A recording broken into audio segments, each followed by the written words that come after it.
Shalom. This is Reverend John Ferret, and I wanted to welcome you again to the vidcast series, Hanukkah, the Return of the King.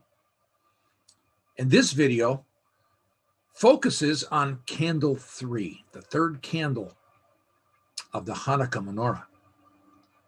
If this is your first video that you've actually accessed in this series, whether it's at Facebook or at Podbean or at YouTube or any of the websites that carry the podcasts of Light of Menorah, I really urge you to go back. Go back to the first video. It's called Hanukkah, Return of the King Introduction. And then there is the video on Candle 1, and then the video on Candle 2. And then finally this video on Candle 3. These are in a very critical sequence. One lesson basically leads into the other. They are dependent upon each other, and they build upon each other. So it's very critical to go all the way back to the introduction to get an idea of what's happening there as this series builds upon each other. As we go through this in Candle 4, 5, 6, 7, 8, and finally to the dramatic conclusion of this entire series.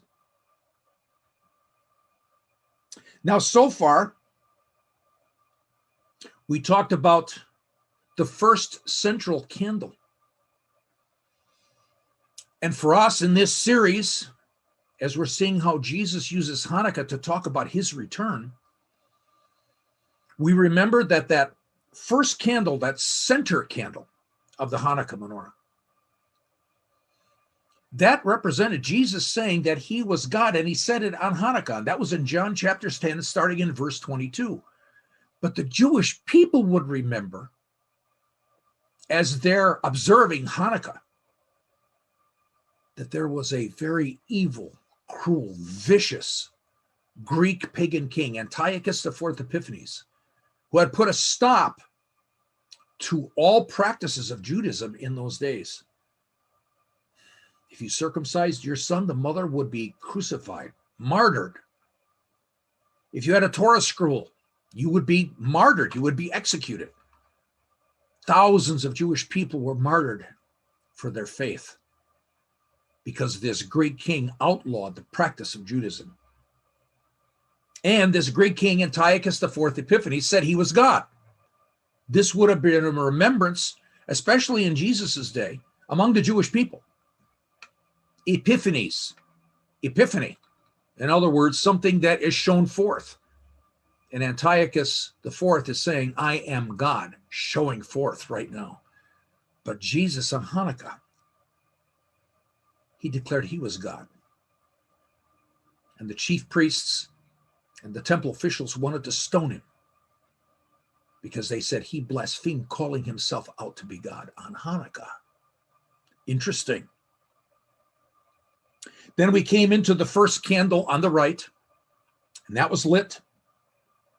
And Jesus talked about the abomination of desolation, that when he comes and he's teaching his disciples on the Mount of Olives, we call it the Mount Olivet Discourse in Matthew 24 and 25. The abomination of desolation, his disciples would remember Hanukkah. His disciples would remember Antiochus IV Epiphanes, who brought in the abomination of desolation into the temple in Jerusalem and turned it into a pagan temple. And so again, Jesus talking about his coming, the abomination of desolation that would enter into the time period before he comes. And then the next candle, the second candle, which is the next one to the left of that first one.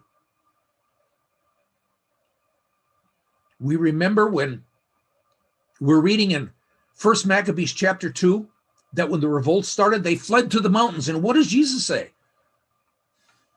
In those days, flee to the mountains. He's using the second. It's the second connection, major connection, right out of the book of Maccabees. So now again, we will return to the Mount of Olives. And again, we're going to see how Jesus uses the events of the Maccabean revolt to help his disciples understand his return, the return of the King, the coming of Jesus to rule and reign in Jerusalem. I provided you a link at the website. Remember, the website is www.lightofmenorah.org. Menorah is spelled Menorah, lightofmenorah.org, and there is a link there to a fantastic synopsis of this whole period, the Maccabean revolt that results in the dedication of the temple. Dedication is Chanukah. That's exactly what it means in Hebrew. And I think you would find it fascinating reading, and it might even spur you on to say, I want to go into deeper to even more, learn more about the detail of this time. Because for the Jewish people, Hanukkah, wow, it's again how the God of God, the God of gods, the Lord of lords, the God of Abraham and the God of Isaac and the God of Jacob. Jacob's name is Israel, the God of Israel, our God. Paul says we believe in one God, the same God. He came and empowered his people to defeat the Greek Empire, a gigantic empire, and to stop the persecution of his people, and that they could practice Judaism again and walk according to the ways of God, the ways of the Lord. We remember God did it to the Hebrews in Egypt. Slaves, no power. The Pharaoh ordered all of their male babies to be murdered, thrown into the Nile River. They had nothing. And God came in the midst of that death, in the midst of the persecution and the slavery and the bitter bondage that they were experiencing at that time. And he rescued them through his amazing leader, Moses. And before we go on to study, let's do a blessing. Let's do a blessing to God, a blessing to Adonai, just as they did in Jesus' day before they entered into Bible study. A blessing to thanking God for his word, because God said, Jesus said, the Lord said, if you are in my word, if you're enduring and persevering with the foundation of my word, you will be my disciple. You'll be just like me, following me, and you will know the truth, and the truth will set you free.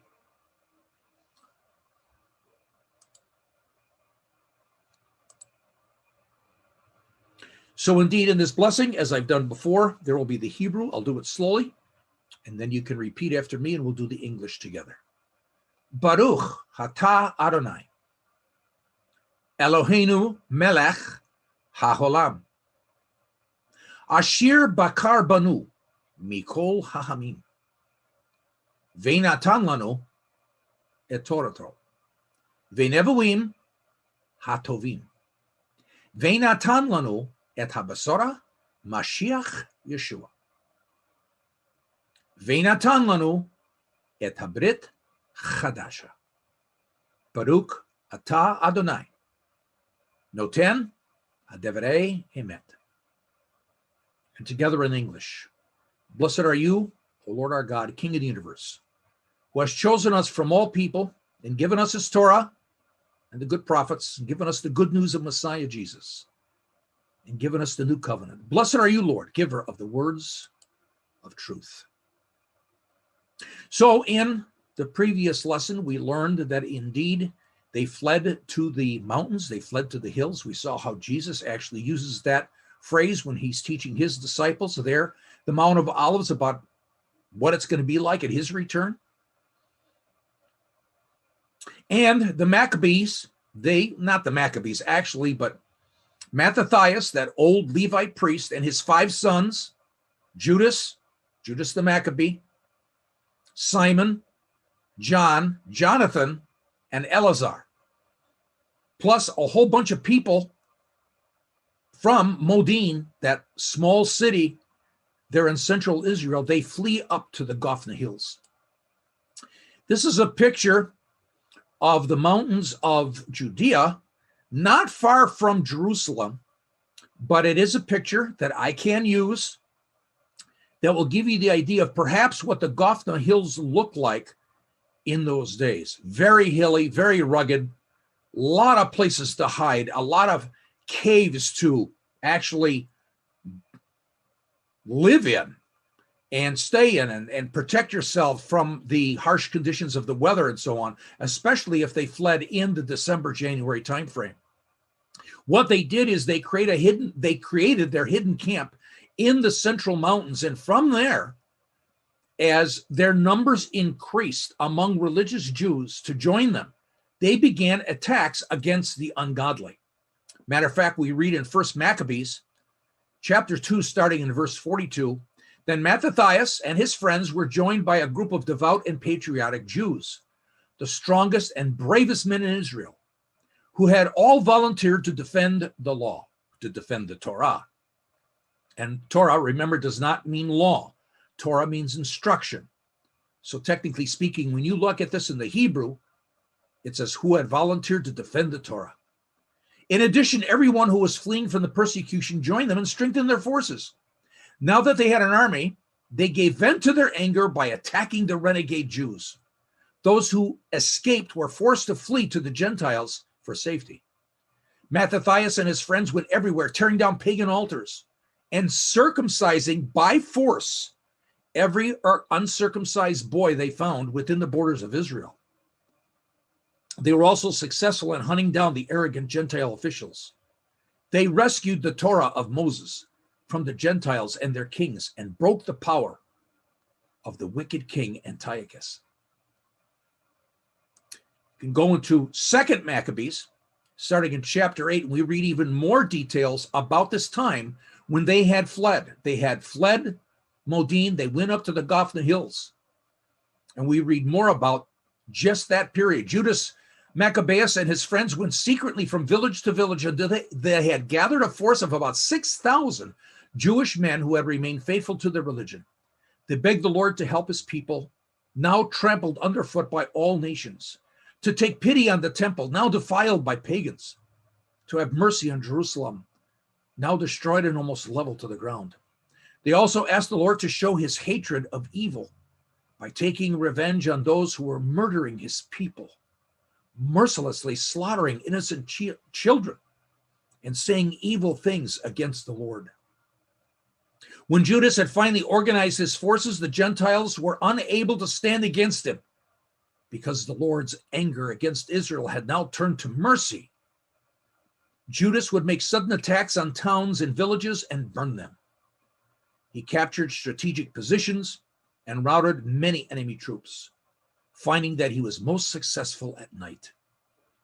People everywhere spoke of his bravery. They killed pagans, they burnt their towns, and they killed and persecuted renegade Jews, those Jews who had turned from their faith and had joined the Gentiles. Judas the Maccabee and his 6,000 men were greatly feared, and that army grew over time. As we're taking a look at this map, you can see the red arrow again from Modin up into the Gothna Hills.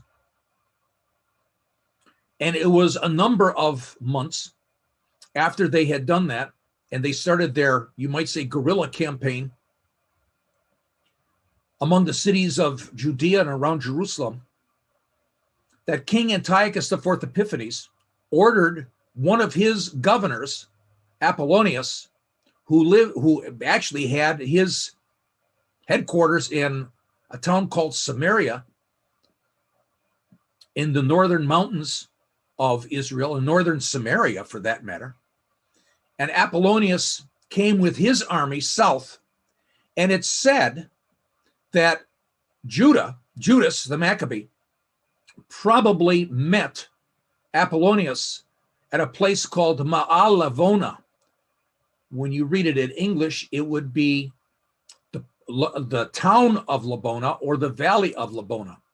It is suggested this might be the place. You can see the green line going from your left to your right. That would have been the army of the Greeks of Apollonius, and it's theorized that Judah, with his men, his 6,000, hid up into the hills on either side of this deep, deep valley and trapped Apollonius and surprised him, and this was their first major battle. So again, we come back and we remember that as we return to Modin, we take a look at that synagogue, which is possibly the place where the Maccabean revolt started. Again, in the last session, we talked about the fact that synagogues were civic centers. So they were just not used on the Sabbath for their religious services and reading the Torah. No, this was a civic center as well. Important meetings of the town would happen at the synagogue and in the courts of the synagogue. So it's very likely when the Greek officials came to Modin to try to force Mattathias, who's the leading citizen of Modin, to actually offer a sacrifice to Antiochus IV Epiphanes and therefore declare Antiochus IV Epiphanes as God, that they brought that pagan altar, and maybe it was not in the synagogue, maybe it was on the outside. But we remember that Mattathias, he refused, and he killed a Jewish man, probably from Modin, who said, no, I'll do it. If Mattathias won't do it, I'll do it. And that's when Mattathias killed that Jewish man, his neighbor, and also the Greek official who had the sword, and they rose up and defeated the Greek soldiers who had also come to that town. I'm not going to be reading that account again. We read it in detail back in the last session.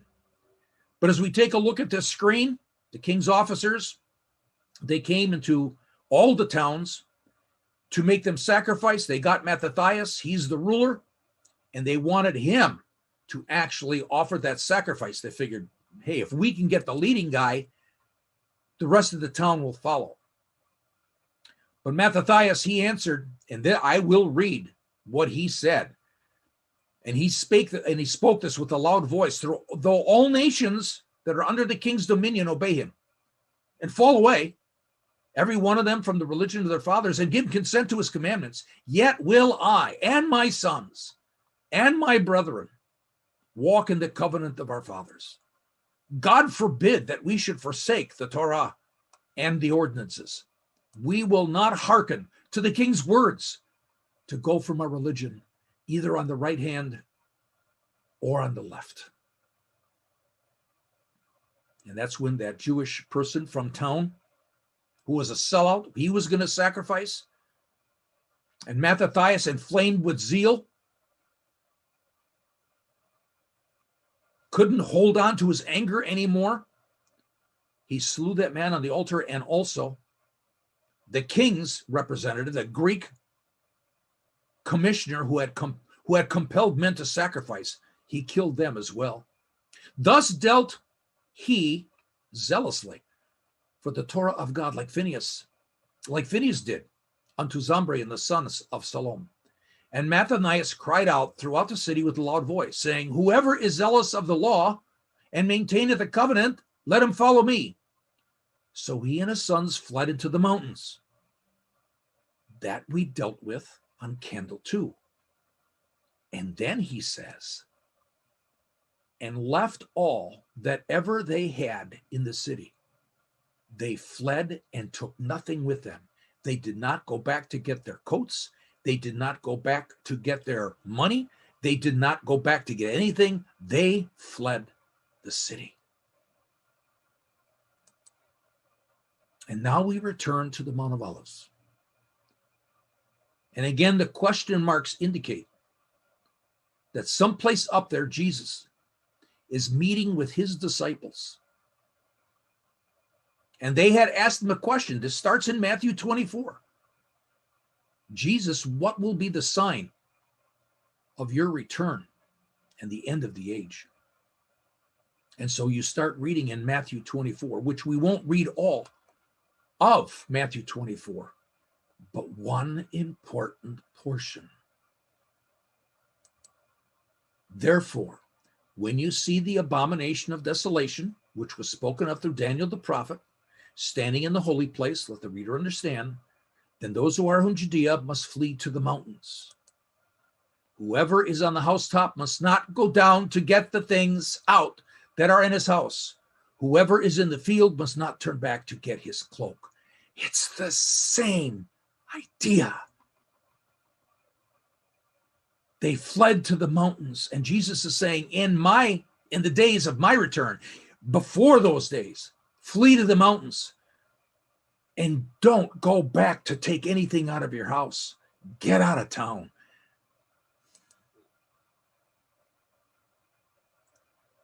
For the disciples, what did they hear? What did they think of? It's highly probable they thought of Hanukkah. They thought about the revolt of the Maccabees. The book of First Maccabees, the book of Second Maccabees, those were available to the Jewish people in Jesus's day. They were available in the 1st century BC. So these were read. These were understood. And Jesus is following verse by verse in the first book of Maccabees. And he's talking about his return.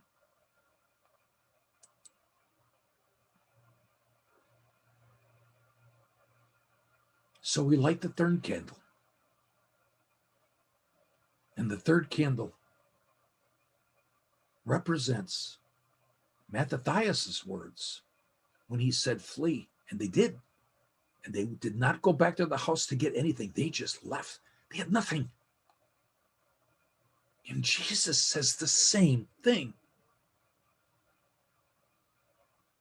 The correlation and the connections between Jesus trying to teach his disciples about his return and the connection to Hanukkah, the connection to the revolt of the Maccabees. It's so clear. And so indeed, let's say a blessing unto the Lord. To the Lord of Lords, the God of gods, the King of kings, who's the mighty God who rescued his people out of Egypt, who rescued his people from the evil and cruel and vicious king Antiochus IV Epiphanes and the pagan Greeks. Just imagine. It all started with an old priest, his 5 sons, a bunch of people from a small city in Jerusalem in the 2nd century BC, and it started it. There is nothing too difficult for our God. And Jew and Christian alike, we worship the God of Abraham and the God of Isaac and the God of Jacob and the God of Israel. God of God, Lord of Lords, King of Kings.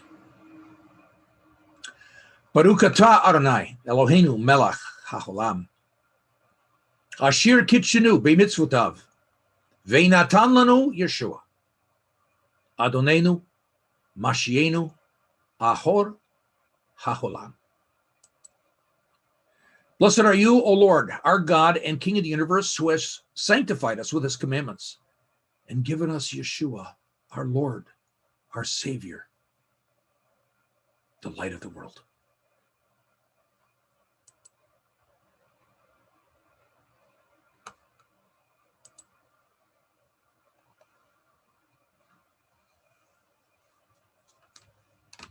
So, from the center candle to the first and second and third candle, it is becoming very clear that Jesus is using what his disciples were very familiar with. It's like us. There are many of us, many of you who are watching this video, who could probably give a nice synopsis of the Battle of the Alamo, who might be able to give a good synopsis of the Civil War, briefly. We know the names of generals. We know the names of significant people in those events. And in the revolt of the Maccabees, those disciples 2,000 years ago were very familiar with these events. This was their July 4th. And he's teaching them, not us, about his return. But if we can understand what they understood, if we can hear, like the disciples heard Jesus, and consider that historical background that Jesus is actually using, events that they were familiar with, then for us today, our understanding of Jesus' return will be enhanced and deepened. So it's amazing. And it will even become more amazing as we continue through candle 4 and 5, all the way through candle 8, and the concluding video that will just blow you away. So until the next video, until candle 4, I wish you his shalom.